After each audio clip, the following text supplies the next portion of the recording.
Buenos días, soy Mayra del Ángel, soy líder de especialidad en plásticos y materiales avanzados en CIATEC, San Luis Potosí. Y como parte de la academia y del proyecto de vocaciones científicas, les voy a hablar sobre justamente los polímeros, cómo se clasifican estos polímeros, cuáles son sus principales características y propiedades, así como los procesos de transformación con los cuales podemos obtener piezas poliméricas o plásticas, y cómo estos procesos de transformación junto con las propiedades de estos materiales determinan la aplicación que tienen tanto para nuestra vida cotidiana como para la industria, resaltando justamente los polímeros que se están desarrollando para aplicaciones industriales. Gracias. Bienvenidos a la charla del día de hoy, que es la introducción a los polímeros. ¿Qué vamos a ver en esta charla? Bueno, vamos a ver una breve introducción, vamos a ver la definición de los polímeros, cómo los clasificamos, cómo los nombramos, cuáles son sus principales propiedades, así como la historia de estos materiales, cómo surgieron y cuál es el desempeño que tienen en la actualidad o cuáles son las aplicaciones que les estamos dando en la actualidad. Vamos a hablar también sobre sus aplicaciones y los procesos de transformación mediante los cuales obtenemos los productos que generalmente tenemos en nuestra vida cotidiana y que están hechos a base de este tipo de materiales. Bueno, la primera pregunta es, ¿qué tienen en común los siguientes artículos que les estoy mostrando? Que estamos hablando pues de un corazón artificial, de una pintura acrílica, de un sartén antiadherente y de un chicle. Pues bueno, si pensaron en que estos están hechos a base de polímeros, están en lo correcto. Efectivamente, estos artículos están hechos de estos materiales. Segunda pregunta entonces, ¿y qué son los polímeros?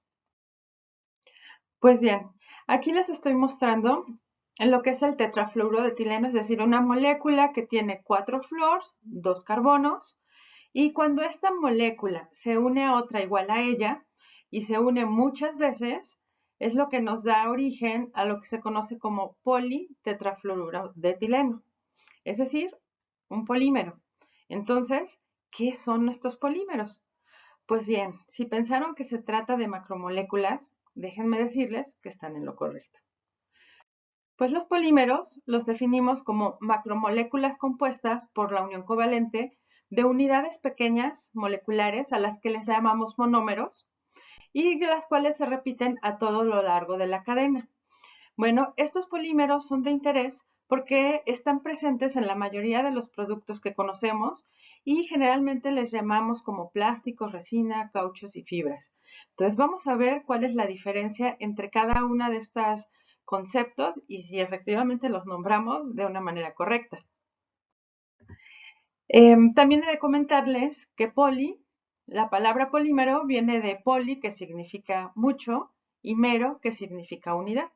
Entonces, los polímeros pues, son la unión de muchas unidades repetitivas, que son los monómeros, y aquí muestro el caso de otro polímero que es el polipropileno, el cual surge a partir de su monómero, que es el propileno.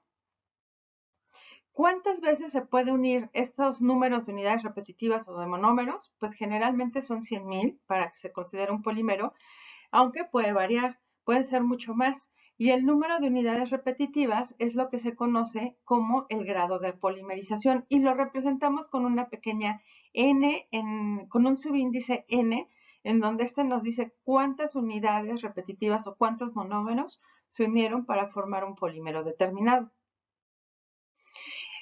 Como podrán ver, pues aquí tenemos algunas estructuras de los polímeros más comunes y podrán observar el polipropileno, el policloruro de vinilo, que lo conocemos como el PVC, que lo caracteriza porque tiene un cloro en lugar de un CH3, el que vimos, tetrafluoro de etileno, que tiene 4 fluors. Cuando tenemos un anillo aromático que lo representamos así, que son carbonos e hidrógenos formando una en forma cíclica, pues es el poliestireno. Una poliamida, aparte de tener carbono o hidrógeno, tiene un oxígeno con una doble ligadura.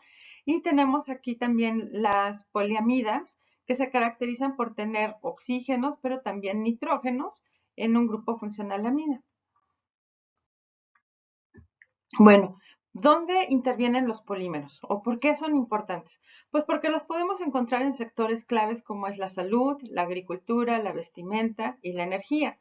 Generalmente, o los desarrollos que se han hecho de estos polímeros, y básicamente en biopolímeros, pues es a partir de biogeles, es una aplicación de salud, en empaques inteligentes para preservar los productos o las cosechas. También los podemos encontrar, por ejemplo, en textiles hidrofóbicos para preservar pues, las características de la tela, o en telas que respiran o que absorben la humedad. Están hechas a base de polímeros, y también los paneles solares incluyen polímeros. Entonces, bueno, ¿y cómo clasificamos estos polímeros? Pues fíjense, los polímeros o estos materiales los podemos clasificar por diferentes criterios, que pueden ser por su origen, sus propiedades, por su comportamiento termomecánico, composición, estructura, o incluso el tipo de polimerización, es decir, de cómo se unen estos monómeros. En la naturaleza de los polímeros, de manera muy general, los podemos clasificar en naturales y sintéticos. Y los naturales, pues vamos a definirlos, ahorita vamos a ver cuáles son, pero básicamente también los podemos clasificar en proteínas, polinucleótidos, polisacáridos y gomas, mientras que los sintéticos, dependiendo de su desempeño mecánico, los puedo clasificar en plásticos, fibras o elastómeros. Y los plásticos, a su vez, en termoplásticos o termofijos, dependiendo de cómo se comportan en función de la temperatura. Y ahorita vamos a ver algunas definiciones. Entonces, según su origen, habíamos dicho, los podemos clasificar como polímeros naturales, que generalmente nos referimos a ellos como biopolímeros, y son los que se encuentran directamente o que provienen directamente de la naturaleza, que se encuentran en el reino vegetal, como pueden ser el almidón, o en el reino o la celulosa, como es en el caso de la madera, o bien se encuentran en el reino vegetal, como es el caso del ADN o de las proteínas que se consideran o ácidos ribonucleicos, que son polímeros naturales. Los polímeros también pueden ser sintéticos, es decir, esos polímeros que se obtienen por un proceso de polimerización, controlado por el hombre. Generalmente se obtienen a partir de materias primas de bajo peso molecular que provienen del petróleo. Y ejemplo de estos polímeros pues, pueden ser los poliuretanos, el policarbonato y el policloruro de vinilo. Ahora bien, cuando los polímeros se encuentran en la naturaleza, pero son modificados por el hombre, se conocen como polímeros semisintéticos. Ejemplo de ellos, pues, es el celofán, que se obtiene de la celulosa, y también la nitrocelulosa, que se obtiene en la naturaleza, pero los modificamos para cambiar sus propiedades. Y también el hule natural, que lo sometemos a un proceso de vulcanización, por ejemplo, para dar origen a lo que se conoce como caucho vulcanizado, que es con lo que se elaboran las llantas. Ahora bien, de acuerdo a sus propiedades mecánicas, los polímeros los podemos clasificar en elastómeros, plásticos o fibras. Bueno, las fibras, al igual que los plásticos, son rígidas, tienen baja extensión, es decir, no los puedo estirar mucho, y llega un momento en que se rompen. Y estamos muy familiarizados con estas fibras como las de nylon o fibras de polipropileno. Los plásticos pueden ser, como por ejemplo el polietileno o poliestireno, al igual que las fibras son rígidas, un poco menos, tienen una baja extensión, pero a diferencia de las fibras, estas tienen una cedencia. ¿Qué quiere decir esto de cedencia? Pues que yo las puedo estirar y llega un momento en que el polímero se deforma o el material se deforma de una manera permanente y no recupera su posición original. Y si lo sigo estirando va a llegar al punto de ruptura. Por ejemplo, en las bolsas, pues ustedes pueden hacer esta prueba de estirarla y ver qué es lo que sucede. Y finalmente los elastómeros, como el polisoprano polibutadieno, se caracteriza por ser poco rígidos, de gran extensión reversible, es decir, yo los puedo estirar y recuperan su forma original. Ejemplo de este tipo de polímeros pues son los que se encuentran formando las llantas, que es el polisopreno polibutadieno vulcanizado, y también puede ser algo como una liga en donde ustedes pueden estirarla y después de que dejan de moverla, pues recupera su posición original o su forma original. A eso se le conoce como elastómeros. Hay polímeros como el policloruro de vinilo y algunos otros que pueden comportarse como un plástico rígido o como una fibra. ¿De qué depende? O incluso hasta un elastómero, el policloruro de vinilo, que es el material como más versátil. ¿De qué depende? Pues de qué más acompañe a este material, y eso es lo que vamos a ver más adelante.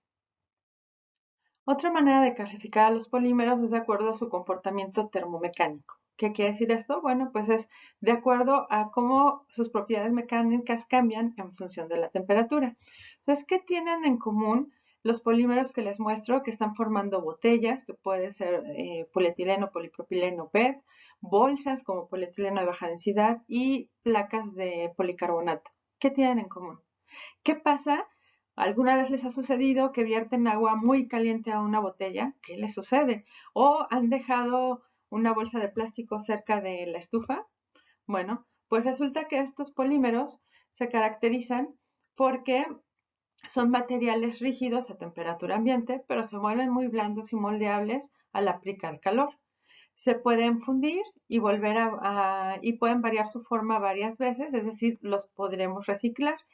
De este tipo de polímeros, pues estaríamos hablando de polietileno, poliestireno, polipropileno, nylon e incluso el PET.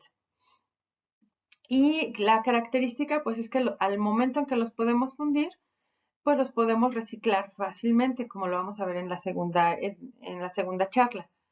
Y esto se debe a que las moléculas de estos polímeros, o las cadenas de estos polímeros, que habíamos dicho que están conformadas por monómeros, pues prácticamente son lineales o tienen pequeñas ramificaciones, pero no se encuentran unidas entre ellas. A diferencia de otros polímeros en los cuales hay uniones químicas, es decir, hubo una reacción entre las cadenas y forman uniones químicas entre ellas que les impiden su movimiento. Ejemplo de estos polímeros, pues es la baquelita, que seguramente ustedes ya no están familiarizados con este tipo de teléfonos, pero es el material que se utiliza para fabricar los mangos de los sartenes o que se utiliza para fabricar algunos contactos que van en conexiones eléctricas, o también el poliuretano, que aquí mostramos un prototipo de poliuretano. Bueno, pues estos polímeros se caracterizan entonces porque pues son muy rígidos, son frágiles a temperatura ambiente eh, y tienen cierta resistencia mecánica. Pero una vez que los moldeamos para que tengan su forma, pues no los podemos cambiar. Es decir, no se ablandan cuando se calientan.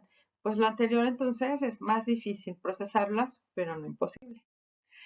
Y finalmente otro tipo de polímero es el elastómero, que ya habíamos hablado de ellos, en donde son materiales capaces de sufrir grandes deformaciones, recuperar su forma casi al 100% y que pueden ser sometidos a esfuerzos y sufrir poca deformación residual. Habíamos dicho que ejemplo de ellos pues era el hule vulcanizado. Aquí muestro el hule, que es un polisopreno que lo encontramos en la naturaleza, y cuando este polisopreno le adicionamos partículas o compuestos que tienen azufre, este azufre reacciona uniendo dos cadenas del hule natural para dar estructuras entrecruzadas que le permite o que impide que las cadenas del polímero se muevan, y por lo tanto esto hace que estos materiales puedan, cuando yo los golpeo o los trato de deformar, absorben los esfuerzos, no se deforman y son los que se utilizan básicamente para reforzar otros materiales, que lo vamos a ver más adelante.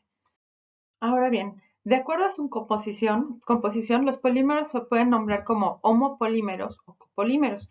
Homopolímeros pues son aquellos polímeros, como su prefijo lo dice, que se caracterizan por tener un solo monómero, un solo tipo de monómero. Ejemplo, pues podríamos hablar de celulosa, polietileno o PVC. Los copolímeros son aquellos que están conformados por dos o más unidades monoméricas diferentes. ¿Cambiará mucho si tenemos otro monómero presente por ahí en el polímero? Pues miren, fíjense que sí. En este caso, estaríamos hablando les decía, el poliestireno, que es un homopolímero y que generalmente pues lo podemos ocupar en vasos desechables o vasos que conocemos como poliestireno cristal. Pero cuando este poliestireno lo combinamos con un polímero que se llama butadieno, que es un elastómero y que dijimos que le da otras propiedades muy diferentes y que absorbe esfuerzos, pues este tipo de polímeros o de copolímeros, que se conocen como SBS porque son un bloque de estireno, un bloque de butadieno y un bloque de estireno, ahorita vamos a ver qué es eso, pues se utilizan en materiales como los adhesivos, llantas, suelas, aquellos materiales que necesite que absorban esfuerzos o que presenten cierta resistencia. Estos bloques, cuando hablamos de copolímeros, pues bueno, estos monómeros pueden estar dispuestos al azar, es decir, sin ningún orden, de manera alternada o en bloques, como el que les acabo de mencionar. Y estos bloques, a su vez, pueden ser en dibloques o tribloques, como es el ejemplo que vimos, o copolímeros injertados. Estos copolímeros injertados generalmente se usan para hacer que los materiales sean más resistentes a los esfuerzos o a los impactos. Ahora bien, de acuerdo a su estructura o topología, los polímeros pueden ser lineales, pueden ser ramificados, multibrazos o estrella, dentrímeros que tienen esta forma o incluso más compleja, y entrecruzados o en red. Y estos pueden ser formados por un solo compuesto, es decir, un polímeros, o pueden ser por dos o más tipos de monómeros, como son los copolímeros. ¿De qué depende que tengan esta forma? Bueno, pues depende de cómo llevemos a cabo el proceso en el que se unen estos monómeros, que se conoce como polimerización. Entonces, la polimerización básicamente puede ser de dos tipos. La polimerización por adición, que también se le conoce como crecimiento en cadena, o polimerización por condensación o crecimiento en pasos. Muy bien, entonces los polímeros de adición se caracterizan porque se forman por la unión sucesiva de monómeros y porque estos monómeros tienen un doble o triple enlace. Entonces, al momento de romperse este doble o triple enlace, pues tienen la capacidad de unirse a otro monómero y así sucesivamente. ¿Cuáles son estos tipos de polímeros? Pues pueden ser el polietileno, polipropileno, el PVC o el poliestireno, entre muchos otros. Ahora bien, en la polimerización por condensación, pues estas se caracterizan porque se unen monómeros que son diferentes, se unen secciones que son también de estos monómeros que son muy diferentes, que se conocen como grupos funcionales, se unen para dar un grupo funcional diferente a los monómeros que le dan origen. Y a diferencia del otro tipo de polimerización, aquí se obtiene un subproducto de bajo peso molecular, es decir, moléculas pequeñas. Aquí se muestra la reacción de cómo se obtiene el polietilenter-eftalato, que es la reacción entre el dimetil-tereftalato y el etilenglicol. Seguramente ya muchos de ustedes se dieron cuenta que los monómeros, que este tipo de materiales se utiliza para nombrarlos el prefijo poli, seguido del monómero que le da origen. Pero existen otros criterios para nombrar estos materiales, como por ejemplo su nombre de acuerdo a la IUPAC, es decir, en cómo nombramos a los compuestos orgánicos. Por ejemplo, el cloruro de vinilo en realidad sería el 1,1 cloroetileno, que son dos carbonos. Entonces el polímero, de acuerdo a la IUPAC, sería poli-1-cloroetileno. O nombres comerciales, como por ejemplo el treflón, que es el politetrafluoruro de etileno, o el nylon, que son las poliamidas. Sus nombres abreviados, es decir, los acrónimos que utilizamos, el PE para polietileno, hay polietileno de baja densidad, LDPE, polietileno de alta densidad, HDPE, el PVC, o nombres de acuerdo a los grupos funcionales. ¿Y qué son estos de grupos funcionales? Pues es un conjunto de átomos que están arreglados de cierta manera que le confiere propiedades a ese material. Este es el grupo éster, carbono, doble ligadura, oxígeno, oxígeno. Si está este grupo en una cadena del polímero, se le conoce como un éster o una poliamida, en donde se caracterizan por tener nitrógenos y un carbono con una doble ligadura al oxígeno. Entonces, este grupo funcional es la amida y los polímeros que presentan este arreglo en alguna sección de su estructura, de sus monómeros o de su unidad repetitiva, se le conoce como poliamidas o nylons, ¿no? Que es el nombre.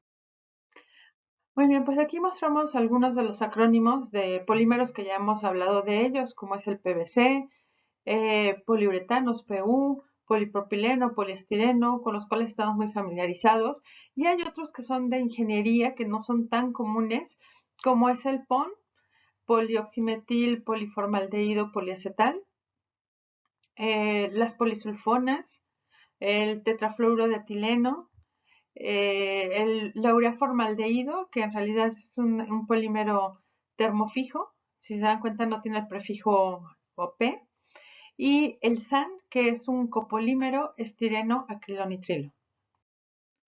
Bueno, ya que vimos cómo nombramos a los polímeros, vamos a ver cuáles son, de manera muy general, algunas características que lo diferencian de otro tipo de materiales, y eso es su peso molecular.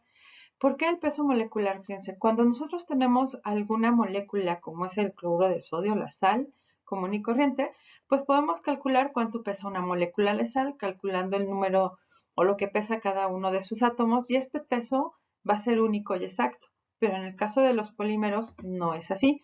¿Por qué? Pues porque los polímeros va a depender, cada cadena de polímero, pues va a depender su peso de cuántas unidades tenga esa cadena. En este caso, pues lo calculamos de la misma manera, el peso molecular de una cadena que tiene 50 unidades que se unieron, y podríamos calcular el peso de esa cadena. Pero resulta que cuando nosotros unimos a los monómeros en el proceso de polimerización para dar origen a los polímeros, no todos los monómeros se unen al mismo tiempo. Por lo tanto, en estos procesos vamos a tener cadenas que son muy largas, otras muy cortas y otras de tamaño mediano. Es decir, su peso molecular no va a ser único y vamos a estar hablando de un promedio.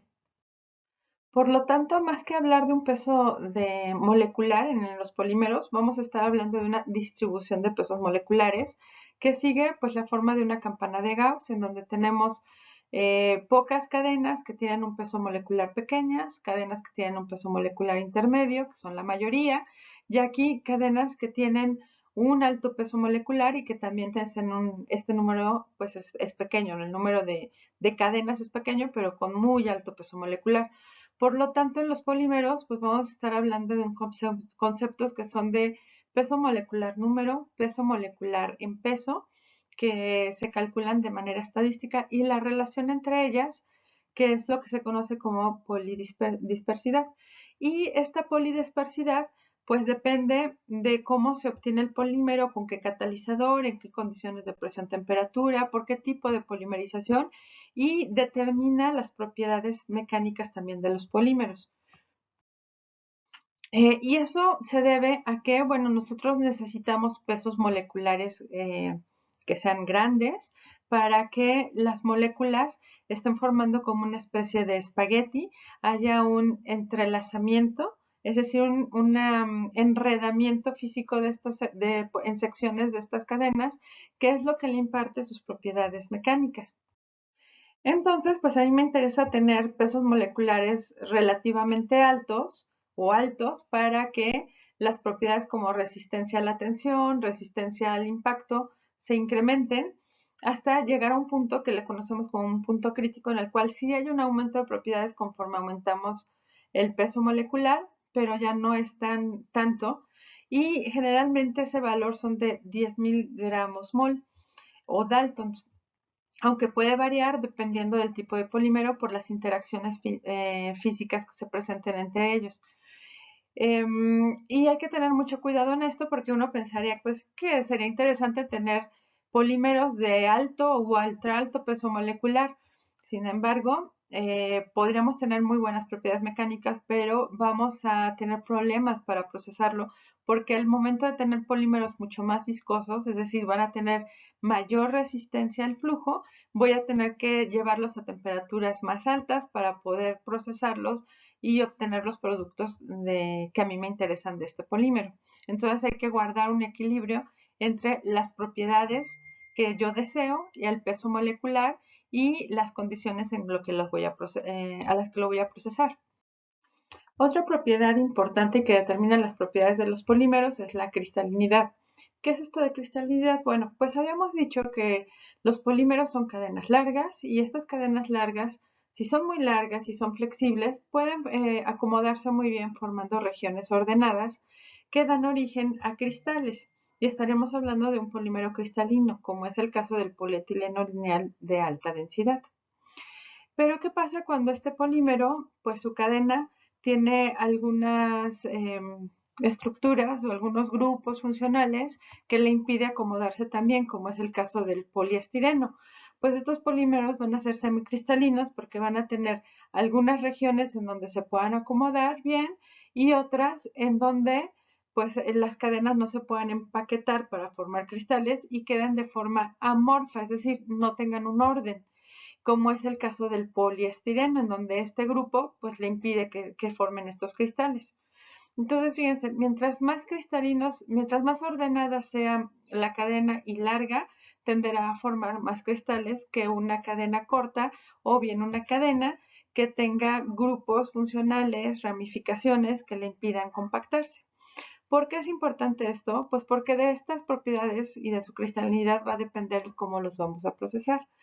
Y van a haber dos conceptos de los cuales vamos a estar hablando, que en la parte de procesos de transformación, que es la temperatura de transición vítrea, que es la temperatura en la cual esta sección amorfa del polímero tiene cierta movilidad que le permite al material que pueda fluir cuando lo presiono.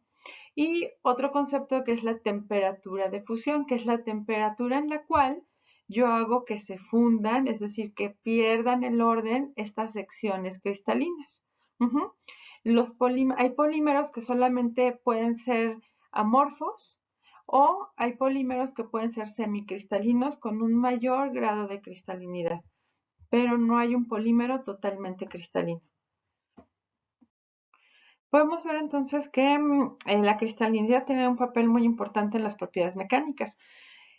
Por ejemplo, en el caso del polietileno, que es un material semicristalino, pues podemos observar cuando yo grafico en una prueba de tracción o de tensión el esfuerzo contra la deformación.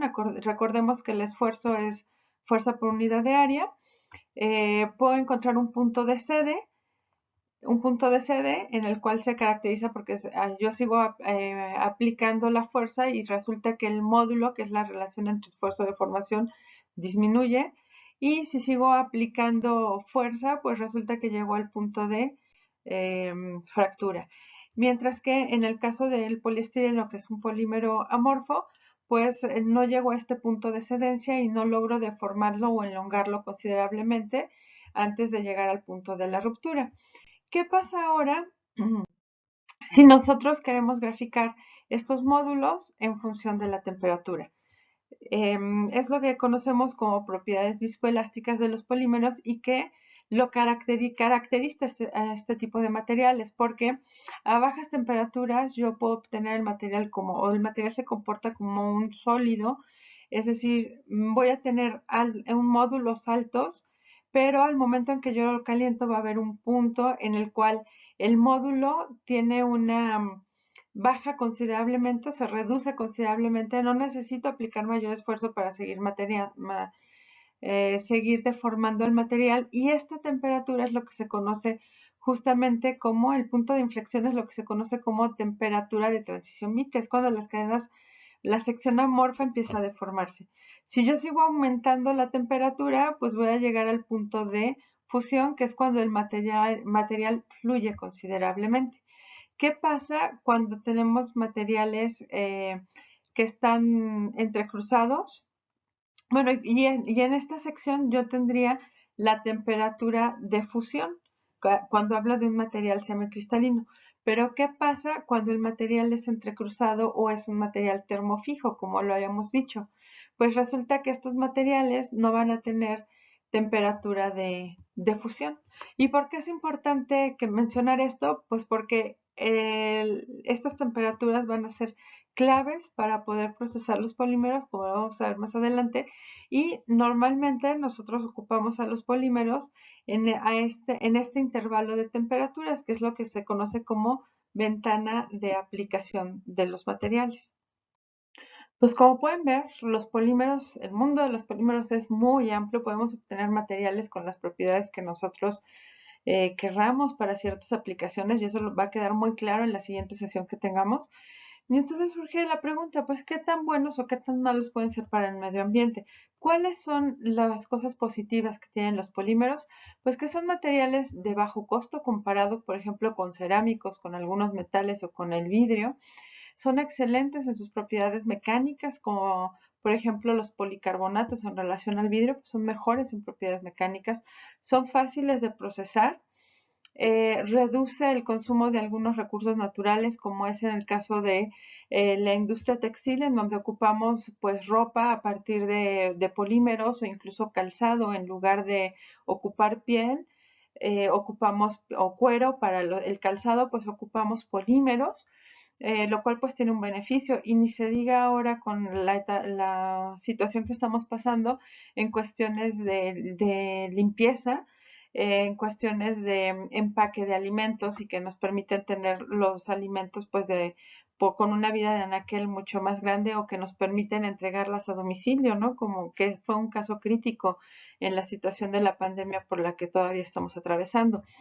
Y bueno, tienen algunos factores que sí no son tan favorables o que pueden ser negativos, como es que el que provienen de hidrocarburos, lo cual pues hace que su degradación por las características que tiene sea muy lenta, sean materiales flamables y que cuando se queman algunos pueden generar gases tóxicos como es el PVC.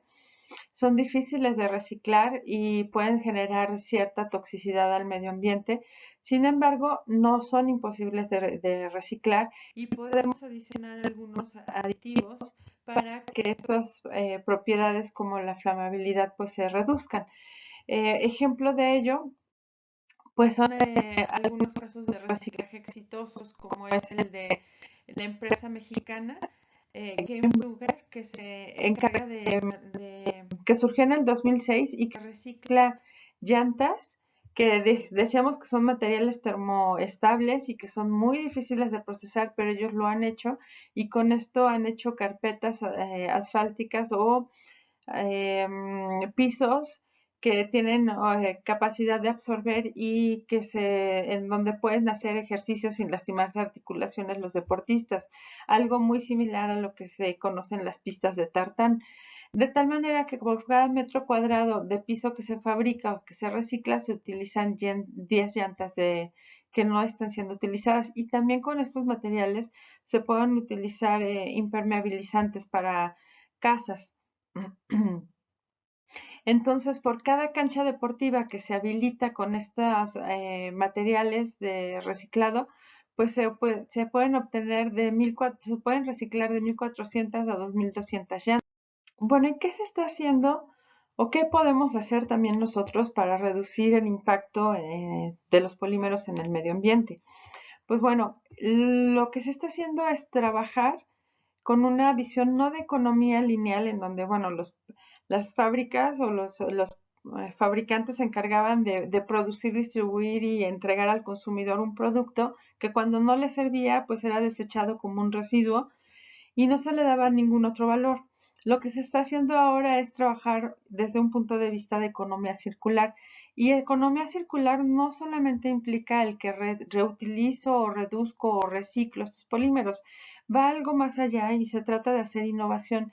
Innovación que va desde el rediseño, en donde yo no solamente voy a utilizar materias primas que vienen del petróleo, sino voy a incorporar polímeros o voy a biobasados en donde mis monómeros vengan de fuentes de origen natural y renovables para poder obtener polímeros que desde que yo los diseñe sepa que los voy a poder reutilizar como ocupando algún otro aditivo para fácilmente poder obtener otra vez las propiedades del polímero y pueda obtener productos o artículos con propiedades mecánicas y ópticas o de apariencia que sean aceptables o, o incluso poder reciclar químicamente para volver a llegar a las materias primas originales, a los monómeros originales, o bien que sean de valor agregado para otras empresas o otro sector y de no ser así, pues que los pueda yo entonces reciclar, que es ya el último recurso, reciclar térmicamente en donde pues estos sean generadores de energía y pueda volverlas a incorporar a esta economía circular, en donde en lugar de usar, por ejemplo, carbono, pues puede utilizar estos polímeros como una fuente de energía para su procesamiento. Bueno, pues después de esta charla espero que tengan la información suficiente para contestar la mayor parte de las preguntas que se plasman en este crucigrama. Algunas quedarán pendientes y son las relacionadas con los procesos de transformación, que es lo que vamos a ver en nuestra segunda charla, que es procesos de aplicaciones de los polímeros y sus procesos de transformación. Bueno, pues para terminar los dejo con un video en donde se habla de la historia de los polímeros, en donde pues ahí tenemos una importante participación. Ya verán que fuimos de los primeros en utilizar este tipo de polímeros y cómo los utilizábamos. Y retomamos la plática para cualquier duda que puedan tener.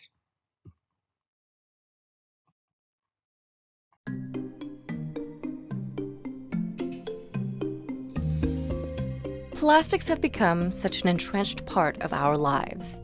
But what exactly is plastic? And how is it made? Before plastic became so ubiquitous, it underwent a transformation from being a strictly natural product to being synthetically and widely produced. Some of the earliest uses of plastic date as far back as 3,500 years ago, when the Olmecs of Mexico used naturally occurring plastics, sap from gum trees, to create rubber balls. During the mid-19th and 20th centuries, synthetic plastics like celluloid and bakelite made their debut and were used for decades. On the molecular level, plastics are made of polymers, which are long, flexible chains of chemical compounds. This structure allows plastics to be easily molded and shaped, especially under heat and pressure. Unlike the rubber used by the Olmecs, most of today's plastics are man-made and derived from fossil fuels. Crude oil and natural gas are primary sources, as they provide a cheap alternative to plastic made from plants. The first step in the production of plastic is the extraction of crude oil and natural gas from the ground. From there, the fossil fuels are sent to refineries where they are converted into several products, including the building blocks of plastic, ethane from crude oil and propane from natural gas. Ethane and propane are then sent to a cracker plant to be cracked or broken down into smaller molecules. Ethane produces ethylene, and propane becomes propylene. Next, a catalyst is mixed in, which links the molecules together and forms polymers called resins. This structure allows plastics to be easily molded and shaped, especially under heat and pressure. Polymerization converts ethylene into the resin polyethylene and propylene into polypropylene. These resins are then melted, cooled down, and chopped up into pre-production plastic pellets known as nurdles. Nurdles are later transported to manufacturers who use heat to mold the nurdles into different types of plastic products. Many of those products actually feature information about their manufacturing process. Numbers called resin identification codes are often featured, indicating which chemicals were used to make the plastic. Because of plastic's utility, its global production has doubled about every decade. The amount of plastics produced since 1950 has measured at about 9.2 billion tons, the weight of nearly 1,600 Great Pyramids of Giza. Much of this plastic ends up as trash. Single-use plastics such as straws, grocery bags, and packaging products are particularly detrimental. They often aren't recycled and constitute about 40% of all plastic waste. They end up damaging natural habitats, endangering wildlife, and polluting communities around the world. Moving forward, a great way we can counter this plastic pollution is to reduce the amount of single-use plastics we use. By opting instead for reusable alternatives in our day-to-day lives, each person can make a huge impact in helping decrease plastic waste. For plastics that are already produced, other solutions are being explored. Scientists have discovered that a few organisms are capable of breaking down plastic material. Waxworms and mealworms, for example, can devour plastics and turn them into compost. Another plastic-consuming organism is a microbe, which shrinks the time plastic takes to degrade from hundreds of years to only a few days. Change is happening in the production of plastics as well, with some manufacturers turning back to plants for ingredients. Called biodegradable bioplastics, these materials are as durable as synthetic plastics, come from renewable resources, and can therefore biodegrade. Even the rubber tree, the same plant used by the Olmecs, is once again being sourced for plastic. Today, the tree's latex is used to create a range of products, such as all-natural latex rubber gloves, tires, and mattresses. The rubber tree itself is now part of a global initiative for the natural and sustainable sourcing of plastic.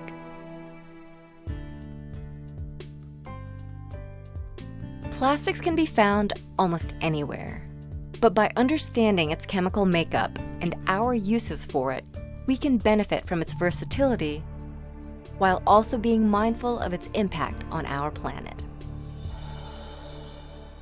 Take your pledge today to reduce single-use plastics.